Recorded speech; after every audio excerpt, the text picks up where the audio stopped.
كمية هبد الفترة اللي فاتت اورجانيك ما شاء الله، اللي هو يا هندسة انا ضعيف في الرياضيات، اخش حاسبات، تنصحني اخش حاسبات ولا لا؟ انا صعب شوية الرياضة مش بحبها، انا كنت علمي علوم والرياضة بالنسبة لي جحيم، تنصحني اخش حاسبات؟ تلاقي كمية كومنتس رهيبة ملهاش علاقة بالموضوع، يقول له لا وبلاش وهتبقى صعبة. ايه اللي هتبقى صعبة؟ يعني ايه اللي هتبقى صعبة؟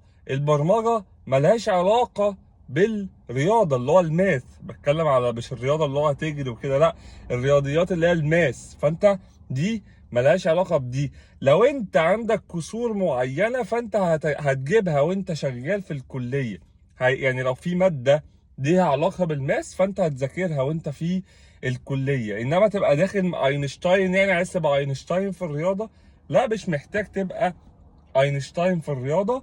كليه حاسبات وتعلم البرمجه ملهوش ارتباط كلي بالماس، ولكن ممكن بعد كده تحتاجه، مش هتحتاج، يعني انا ما احتجتش نهائيا. لو انت تشتغل ماشين ليرنينج قصه تانية، وهتحتاج برضو بصوره ايه، بالزي اللي الناس بتصورها لك. يعني بلاش نضخم المواضيع، خلي الموضوع بسيط كده. لو انت عندك كسور في الرياضه لسه داخل الكليه، توكل على الله وما تقلق، وبالتوفيق يا صديقي.